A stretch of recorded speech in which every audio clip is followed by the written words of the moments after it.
Welcome, welcome, welcome to the Pixelated Sausage Show. Hi. How are y'all doing? Hopefully, well, I am, of course, your host, Mark Kuznez, and I am here a day later than usual. Usually, this here episode, this here podcast, this here show of the Pixelated Sausage delineation usually comes out on Thursdays at 11 a.m. Central. But today is not Thursday. Today is Friday. And why is it a day late, you may be asking? And this is it Good Friday? I think so, right? Yeah, because, if Sunday is Easter, then yes, today is Good Friday. But Sunday might not be Easter, maybe. I don't know. I don't celebrate Easter.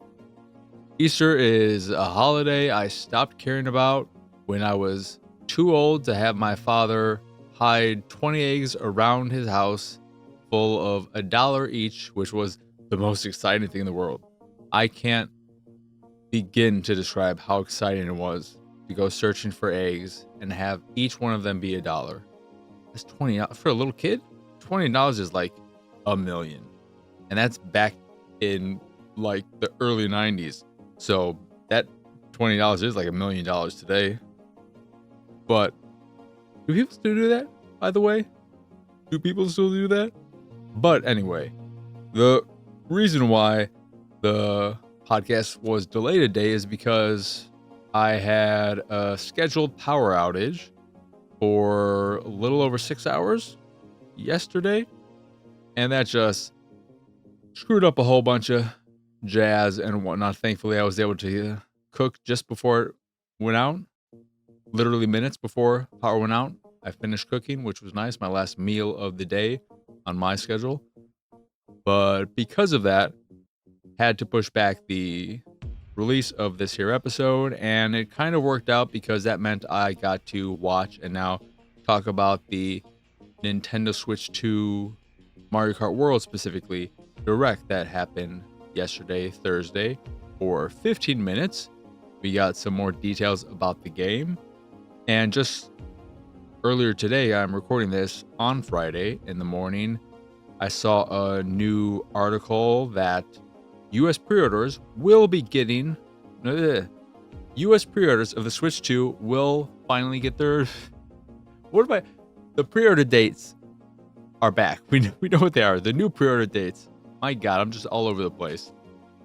I just walked for 30 minutes and chugged some soy milk, and I'm all over the place. I threw on a hoodie after I had not cooled down, and I'm kind of warm right now. It's a nightmare. It's a beautiful, beautiful mess. And you could say, why don't you just start over, re-record? Because I got things to do, and I want to get this episode done. If I start over, that means it's a whole thing. It's a whole thing. But I got to... Jesus Christ. Freaked me out. My TV just twitched a little bit, which is one of my light sources. But just maybe an hour prior to me recording, the time of this recording, I think it was Gamatsu, the first site I saw report it. But we now have the new US pre-order date for the Nintendo Switch 2, and it is going to be April 24th. I don't know if there was a time associated with it or just the date. Maybe there was a time, or we'll get a time when we get closer to it.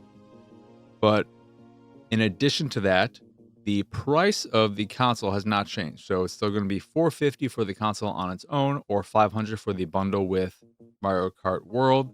But they said do expect some changes in terms of accessories.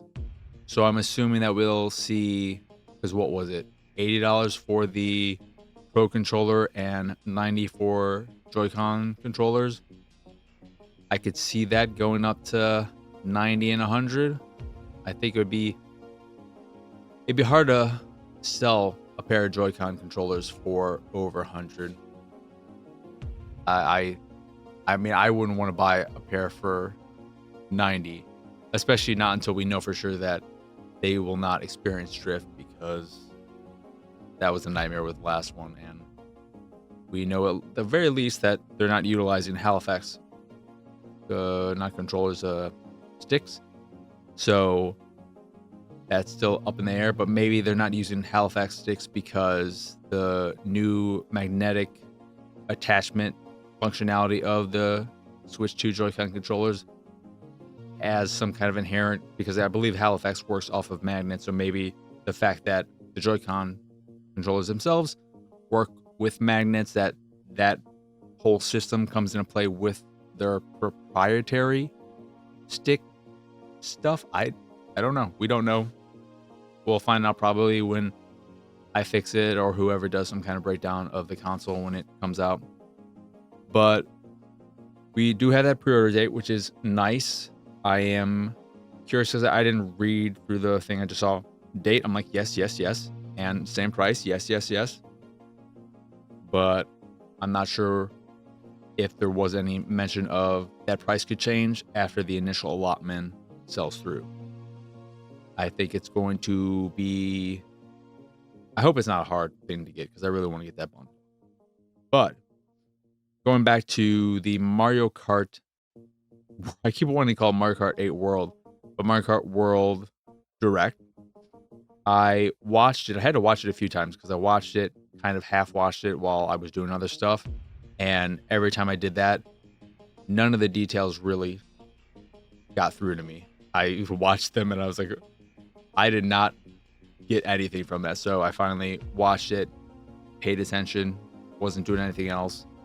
And the big question is, does what we saw of Mario Kart 8 Mario Kart World justify its $80 price tag? It being the first game to ask $80 for just the standard edition, no extra bells and whistles, etc. And my answer would be no. But before I get to all that, well, one, I'm not the biggest Mario Kart fan, so keep that in mind. And then two, I think in the grand scheme of prices increasing, it's a very weird situation to be in for anyone, because the market will constantly, we had pricey games back in the day where you'd pay $80 for a Super Nintendo game. It'd be outliers, that wouldn't be the regular price, but you'd have games that for their personal reasons would say this is where maybe it's on multiple discs for it or stuff like that. But as time progresses, things cost more, things go up in price. That's how things work. And it makes sense that the price of software would go up as well. And you can't really compare. It's impossible to say, well, obviously, one, everything should go up, because if you look at inflation, then games from this era are cheaper than games from this era, and so on. And but you could say, well, if we're counting inflation, then games should cost $100 an hour or some shit like that. So you can't really use inflation exactly, because if you do, then we should be paying a lot more. I would assume. I'm no inflation expert, but when you make that jump up a tier, typically it goes up by $10. It's going to be jarring, because people get used to one price for so long, and then when you ask for more and you're not giving them more than what they've been getting for the old price tag all this time, the question is, well, why am I paying more then? And it's impossible to really justify that, I would say. So I feel like the only game that could have done it and not gotten flack for it would be Grand Theft Auto, because it's been so long. You look at that game and it just, the sheer size of it, we don't know exactly, but it's looking to be humongous, likely. And it's just a big game. And that's not to say Mario Kart isn't either. Mario Kart 8 Deluxe sold unbelievably well. But it's just a hard thing, a hard pill to swallow. And at the very least, this is a better I think also too, it's just the fact that it feels like we still haven't really gotten used to the $70 price tag, because not every game does it. And I think that's how it's going to be this case, as we can see with Donkey Kong Bonanza, where select games will ask for that price tag and warrant it through either, well, ultimately they'll warrant it through the fact that they know people are going to pay. You're not going to not pay, or you're not going to not pay for Mario Kart World and not play it because you want to play Mario Kart World and you're going to do it. Guess what? The next Zelda Breath of the Wild Tears of the Kingdom game is going to be $80. Grand Theft Auto 6 is going to be at least $80. But that doesn't, I don't think the way pricing works now is going to be something where suddenly every game is this much. But your big games are going to be it. The next Witcher 4, $80. And again, it could be 90. We'll see. What is going to be very interesting is what the price of Grand Theft Auto 6 is. Because with Mario Kart World being 80, I don't think there's a chance in hell Grand Theft Auto 6 is not going to be at least 80. If Grand Theft Auto 6 is $70 and Mario Kart World is 80, what kind of world are we live in? It's a wild thing. But yeah. So just in terms of, did I see or come away from the direct saying, I definitely see why this is $80? No. But do I think they could have shown anything that would make me say that? I don't think so. Because one, not the biggest fan of the franchise, and then also, I don't know what you can do to this series to make me look at it and say, this is such a drastic change from the last game that, yes, $80 for sure. And it is, that's not to discount the fact that it is a drastic change by adding in this open world that makes it Forza Horizon-y, but I would say it gives me more memories, or it reminds me more so of Lego 2K Drive than Forza Horizon. And not just because those are both cartoony style games, but just in the general vibe and feel, it makes me think more of that. But I would assume that Mario Kart would be better. But in the direct, what we got was a look at the world and the two main modes, which are Grand Prix and the Knockout Tour. We got a look at free roam mode, the items, some of the multiplayer components and whatnot, a few other things, I think. But my main takeaways from it, getting off of the whole price aspect, is it looks like it could be the first Mario Kart game. Well, not including Double Dash. Double Dash is my favorite Mario Kart game. It's the only one I've had fun with. It is my first Mario Kart game and the only one I ever played with friends locally, which I think is a big factor.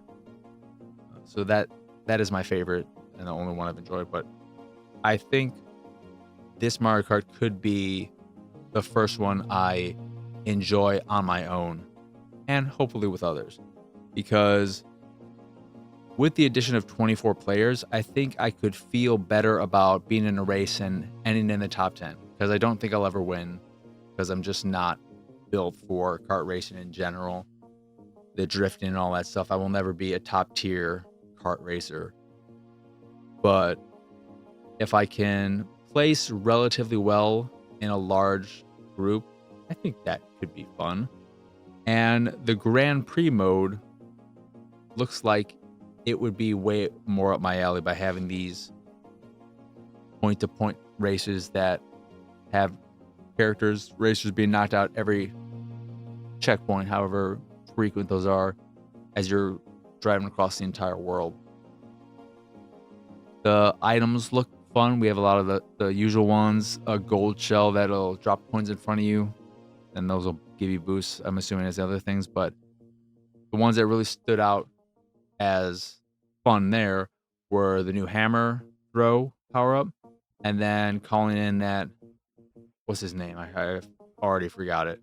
The magical dude who just seems to make a bunch of random nonsense happen, and that could be fun. It also looks really, really good. And then in the free roam mode, that is the biggest question. It seems like the main things you'll be doing are finding hidden coins and then hitting power blocks that will give you some kind of challenge to complete. Get these blue coins in this amount of time and then reach the finish line, something like that. And that could be fun, but I want to know more about free roam mode, if that's all there is. But maybe the challenges will be very interesting and more than just, hey, you hit the power block and now blue coins show up, find out how to get there. Or maybe that's all it'll be, but the means at which you have to collect the coins will be interesting.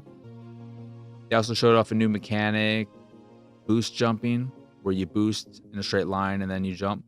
And you can use that to jump over obstacles, which could be useful.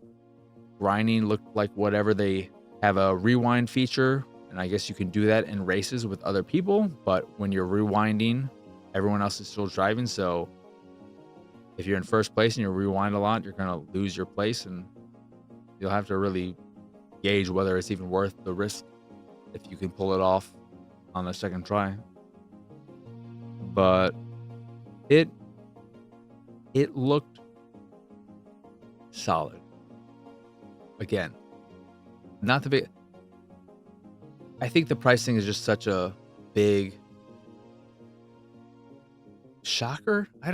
The thing that this is my biggest takeaway, I'll say, about the price and everything. Like, I think the game looks really fun, and I'm excited to play it. I hope I get that bundle so I can play it, because I think it could be my first, ignoring Double Dash, my first Mario Kart that I really, really like. And I'm hopeful for that. My fingers crossed that I'm gonna really like it. I think it looks incredible from a visual standpoint. There's a lot of content in there. I think I counted 7 different Grand Prix circuit race, 7 different events. God, 7 different championships. Is that what they're called? Whatever. 7 different tours, courses, whatever. Of oh my god, I'm fucking dying here. Let me drink. 7 different things of 4 races apiece. Why can't I think of the terminology? I don't know if they're called championships or not, but that's a lot. And in the free roam mode specifically, the minimap looks incredible. That was one of the biggest, most standout takeaway things of it, is that it just looks like a top-down view of the actual world itself, which it's like, it's super detailed. It's very, very nice. But my main takeaway after watching it, and the price and all the jazz, and not so much the controversy regarding the Switch 2 announcement, reveal, direct that came out, and then this, is that when it was done, they said, hey, look forward to all this and more when the game launches on, what is it, June 2nd, June 5th of 2025, alongside the Switch 2. And you could buy the bundle and get it for a discount. I don't think they said that, because I'm going to get to the point.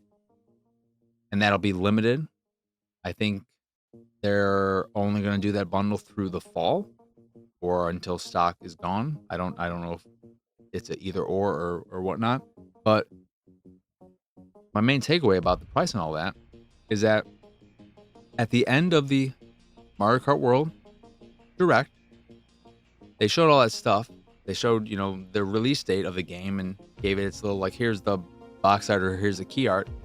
They still didn't, in the video, in the Direct itself, show the price of the game. And they did not show the price of the bundle either. So they clearly know that this price is for the game and the bundle are not something that people are going to be like, oh my god, what a great deal. It's not something that people are going to be excited about. And because of that, they are purposefully hiding it so that you yourself, unless you're reading news sites and you see it there, you yourself have to search out what the price is. They're not going to tell you. You have to find it out for yourself. And I don't like that. It feels icky, and it just show the fucking price. People are going to find out one way or another. They're going to go to the site and see it, or you can see it on a website like IGN or whatnot. Just show the fucking price. Are you ashamed by it? If you're ashamed by it, maybe change the price. I don't know. I don't think the price of the console is terrible. You know, if we factor in other things like outside of their control things too, you know, fuck. But the price of the game, I don't know. I think the fact that you're willing to take a $30 loss on the bundled version shows how not worth $80 the game is. Because you know that is the version of the console that people are going to want, and I'm sure they're mass producing that version of the console. I would wonder or love to know exactly what the ratio is. Is it 80-20? How many of the bundled versions are they going to sell versus non-bundled version? Because I feel like it would make sense to just, if they, for instance, have 2 million consoles to sell, they'll have that much made for the release date in the States. Make 1,999,999 of them the bundle version, and just have a sole copy that is the... Because it just... Honestly, let's be honest here, okay? We can be honest here. Safe space. Anyone who is buying the Switch 2 at launch is 1,000% going to be buying Mario Kart World 2. That is going to have a 1-to-1 attach rate, if not greater, for the people who buy it digitally and physically, because those people exist. So at launch, that game is going to be on every console. So the only people who will be buying the bundleless version, the $450 Switch 2, are the people who weren't able to successfully pre-order the Switch 2 Mario Kart World bundle. That's it. And it's just, I understand you want to be able to say, hey, that a $450 version under $500 exists. You don't want to just say, well, the only version you can get is $500 with Mario Kart though. So that's great, but $500, that's a price you don't want to look at. But if you say, hey, Switch 2 under $500, but there's also this $500 one that is the one you really want. So I get that. But I am happy that we at least finally know the pre-order date, so we don't have to keep speculating, and that we know that, at least for now, price remains unchanged. Again, accessories may see some fluctuations. What accessories those are, all of them, I don't know. I was very down on the webcam and still am. I don't want it. I would never use it. I think it's stupid. It's just Xbox Live Vision all over again. But then they show that Piranha Plant version, and I was like, fuck, I'll buy this one, and I'll probably never plug it or use it. But I don't care because it fucking is adorable.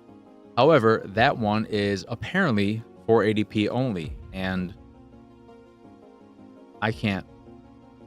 Even if I would have bought it and never used it, I'm not going to buy it and not use it when it's a subpar fucking thing just because it looks like...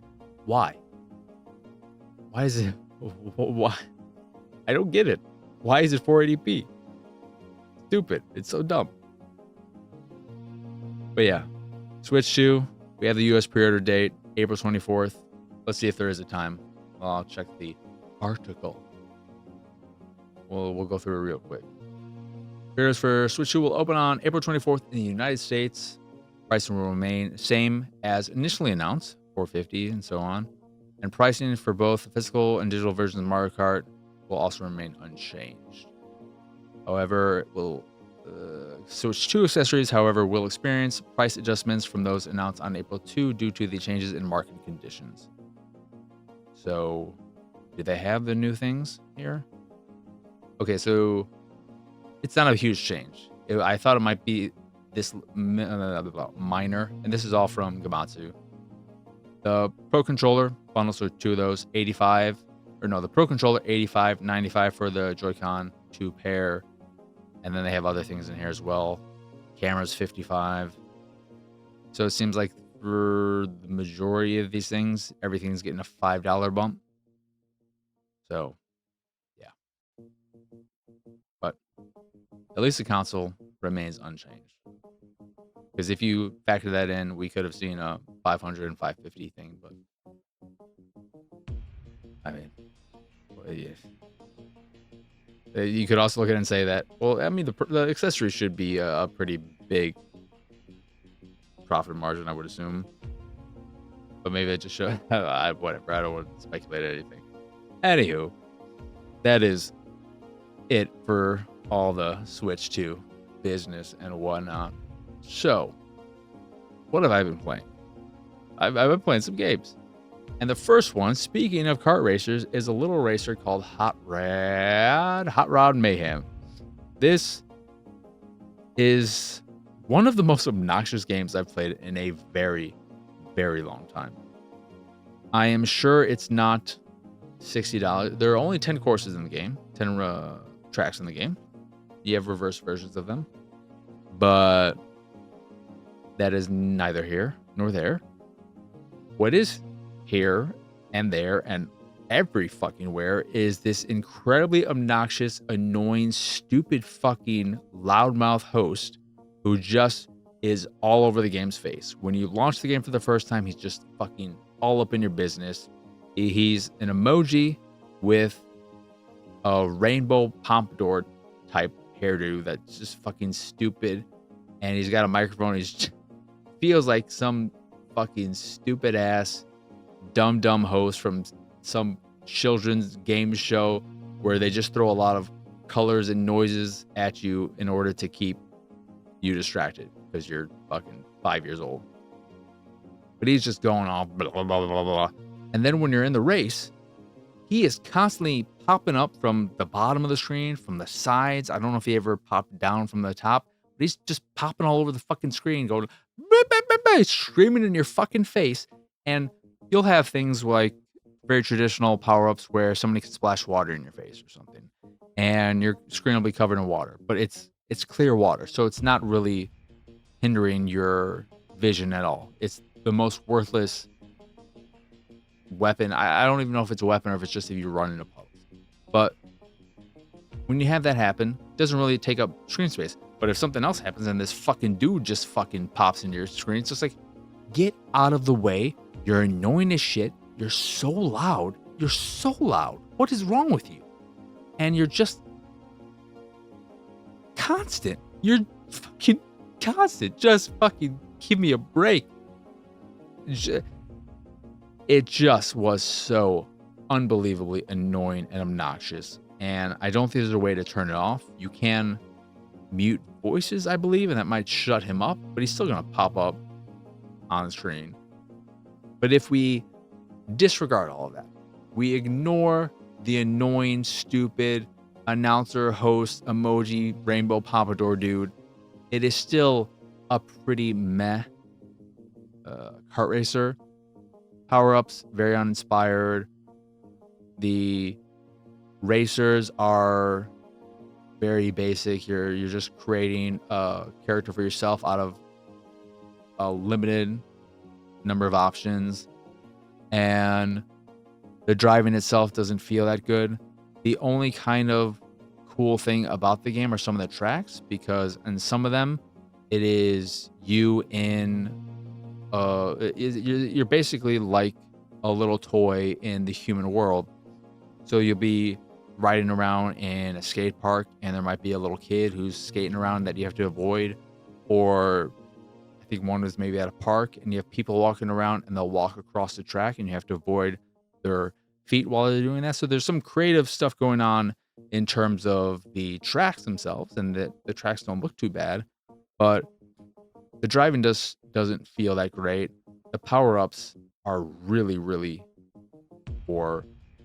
The boosting mechanic You drift to build up your boost meter, and then you boost, and that's fine. But the game just doesn't feel good to play, and then you have to factor in the obnoxious, stupid piece of shit host that is just I cannot believe he is that much. I thought he was just gonna introduce me to the game and then maybe start off the races and then end the races. But he's just, even if he was just talking to you and being like a stupid, cheeky announcer during the races, and that was it, I could deal with that. But the fact that he pops up on screen, it's just like, look at me, look at me, what the fuck are we? Get out of here. Get out of here. Stop it. Get away from me. There are also some wonky physics in the game. I had one instance where I went off a jump, landed on an AI car, and then I got stuck on it, and it was going as slow as molasses, and it was just dragging. I'm like, can I brake and reverse off of this? Can I jiggle off it? And after maybe 10 seconds, I got free, but I lost so much place. I lost so much space placement. It fucked me over, is what I'm trying to say. I've also seen AI cars drive sideways, which I don't know if I've ever seen that in another kart racer, where it's just like, these cars are losing their minds sometimes. But yeah, it's a not great kart racer in the grand scheme of things. And even if it was just okay, it's made unplayable to me, at least, through the existence of that incredibly insane, obnoxious, annoying, loud. He's so loud. Can't stress it enough. The game in general is loud in comparison to other games. It's just, oh God, please stop. Please stop. That is Hot Rod Mayhem.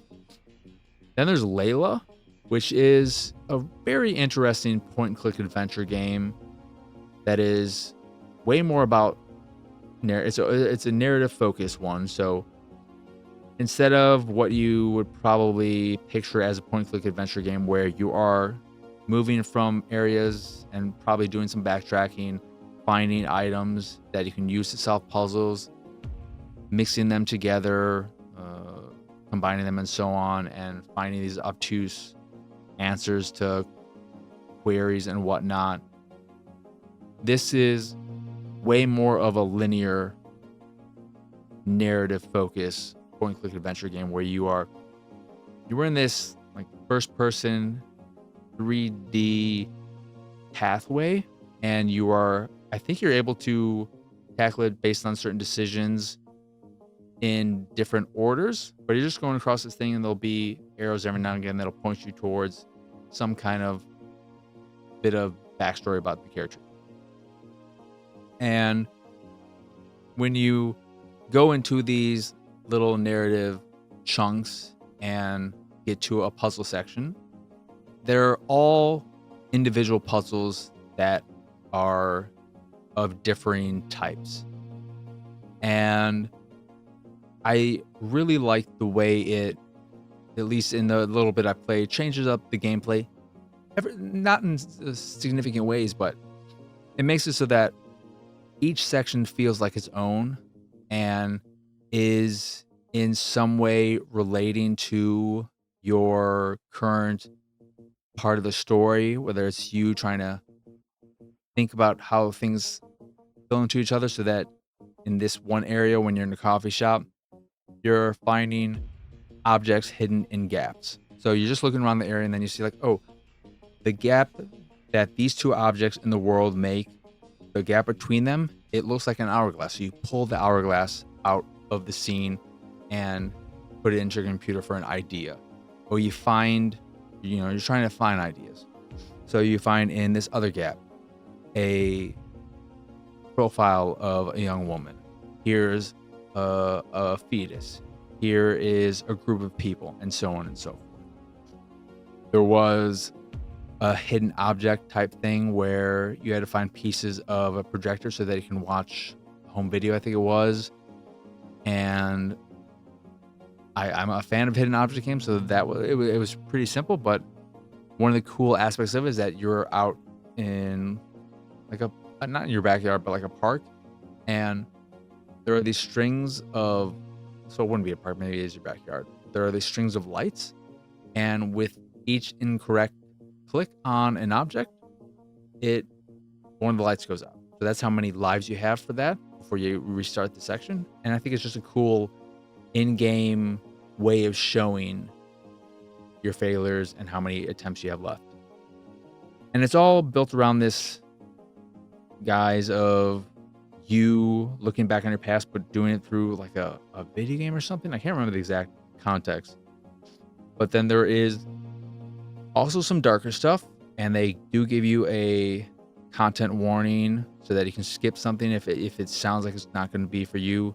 And one of those is a part where you are trying to find your true self, and it's you remembering and going through all these phases of you where you're like a goth chick, or you're a very bubbly, cute pink girl, or you're just kind of a plain Jane, and so on. And to find your true self, you have to pull your face off. And when you're doing it, you see your bare, bloody face under it. Think of the movie Face Off with John Travolta and Nicolas Cage, and how gross it's graphic, and it's not.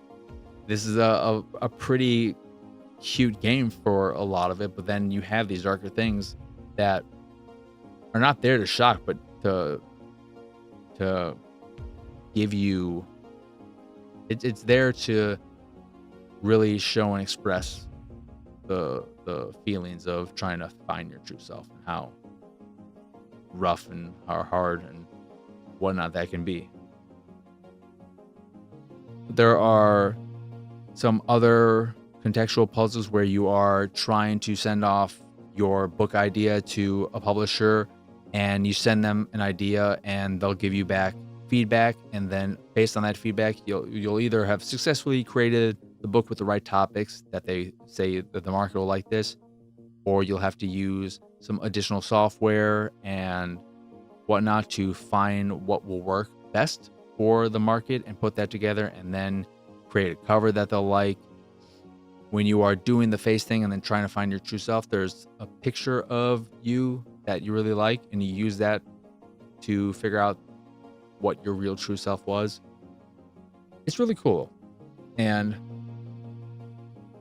I like it because I'm not the biggest fan of point-click adventure games, because I don't like going back and forth and all these obtuse puzzles and having to just do random shit to try and figure things out. And having this more narrative, linear focus, I really liked it. The one thing I will say, I played it on Xbox with a controller. It definitely feels like it's made for mouse and keyboard, specifically for mouse, because you have an on-screen cursor, and it just feels like it's basically designed for mouse and keyboard, because that's kind of how things are like working in it, and that is how I would recommend playing it if that is an option. But it still felt fine on controller. I know it would be better on PC. But that is again Leila, and that is Leila. Then I played, speaking of point-and-click adventure games, Have No Mouth and I Must Scream.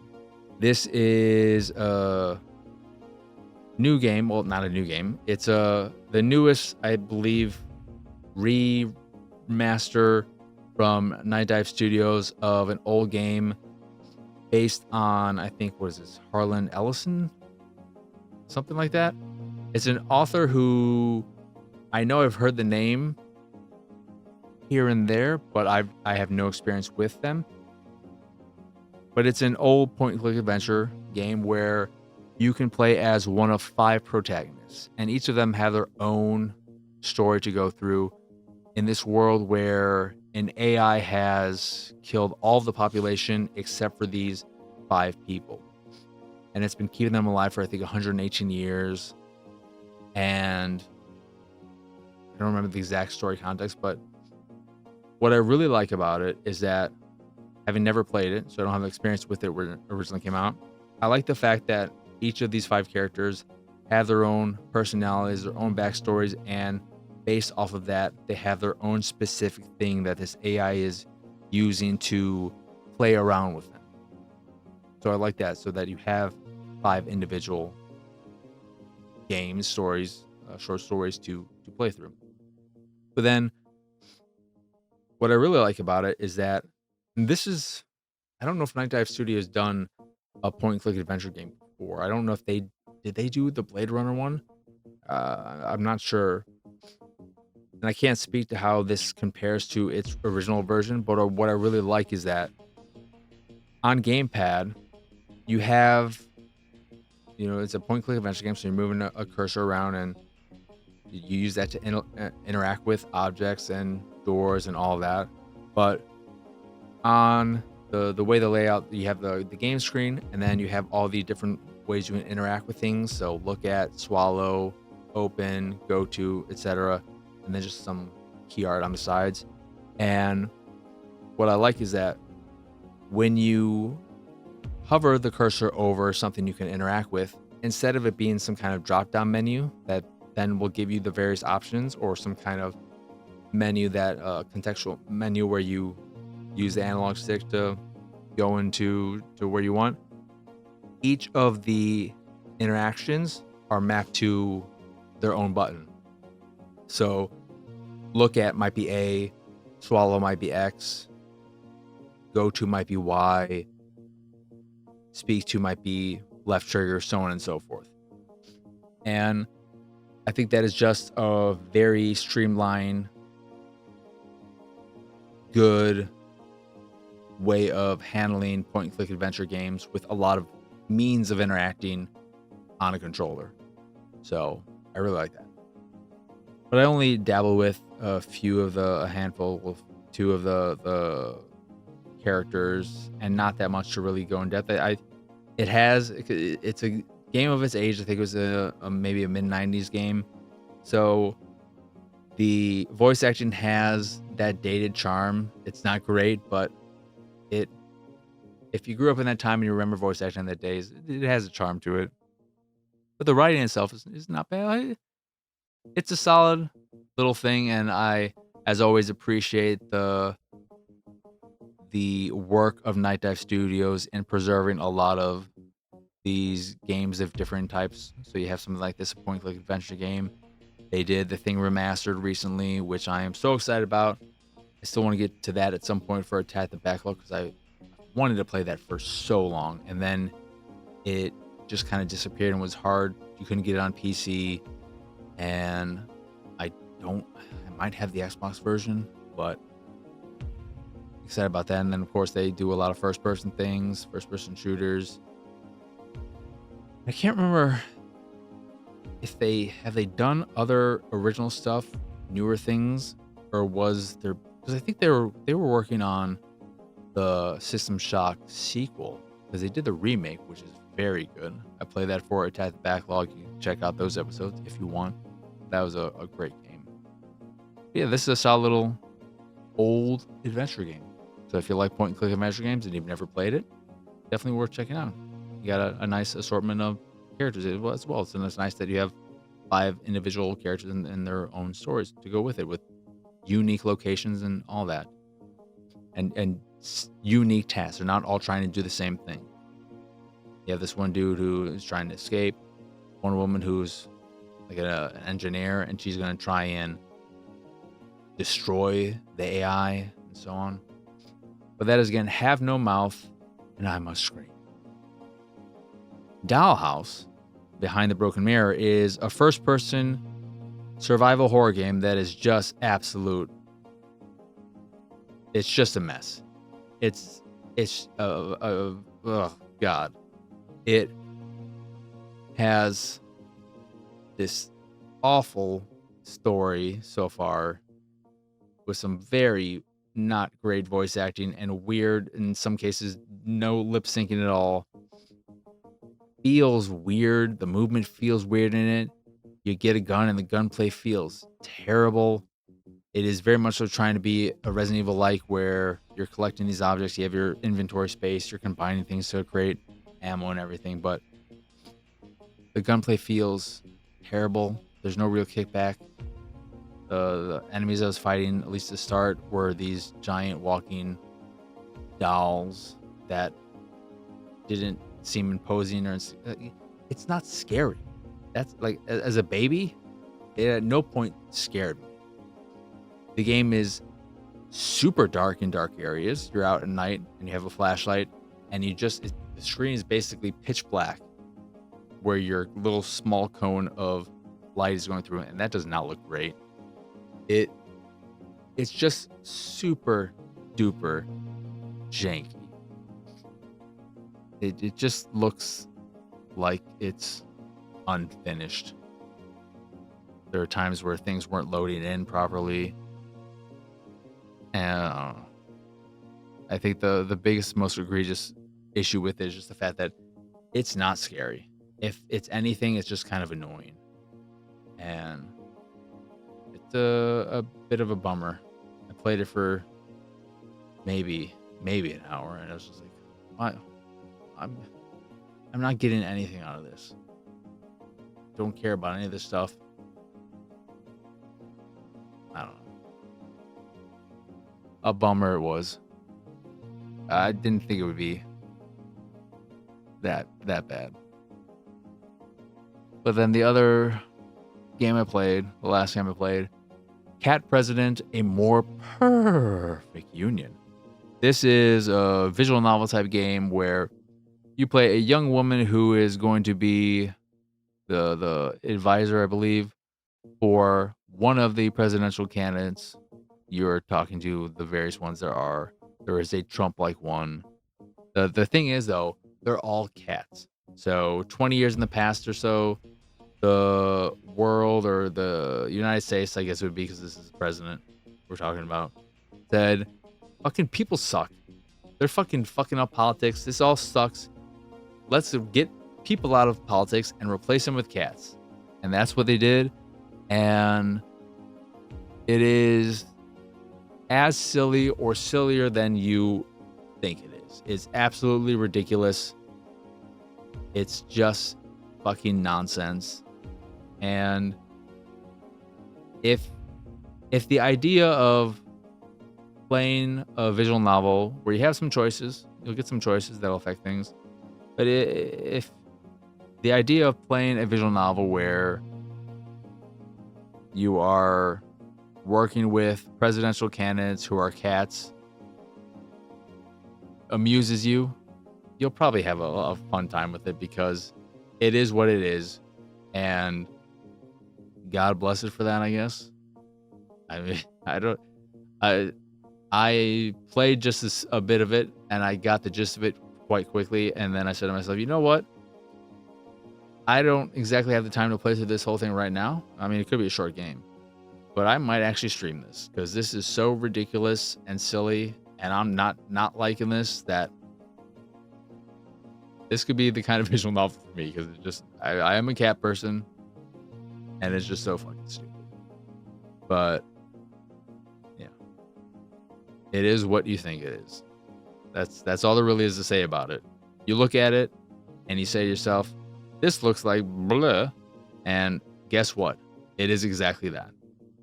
So that is, again, Cat President, A More Perfect Union. That's purr with 2 R's. I guess they didn't want to do. Mate, you should put a whole bunch of purrs in there. You should have multiple purrs and use, but I guess they don't want to go too crazy with it. But that is gonna do it for this here stream. Also, did I ever mention the scheduling? No, I don't think I did.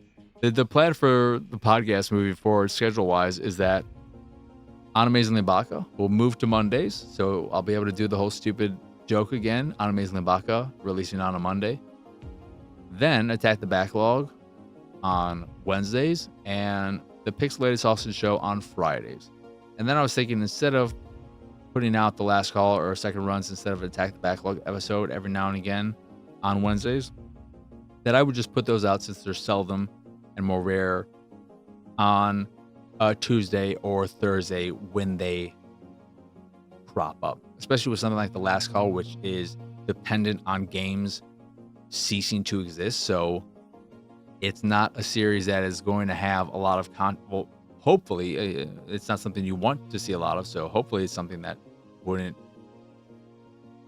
have a lot of episodes tied to it. But that is the plan going forward. On Amazingly Baka, Monday, Tap the Backlog Wednesday, Pixelated Sausage Show Friday. Should have said that way earlier, but this is what happened.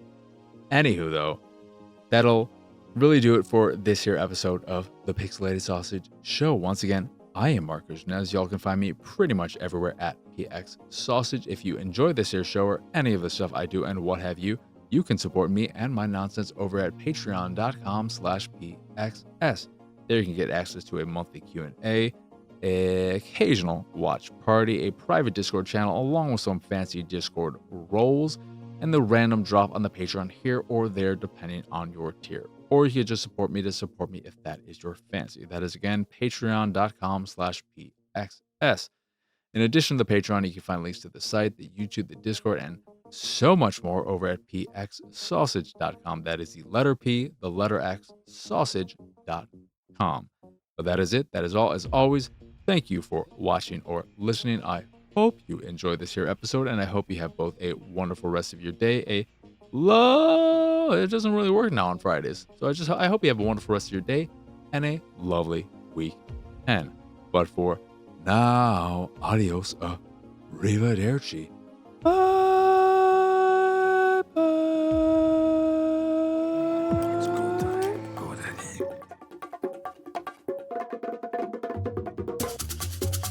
It's go time.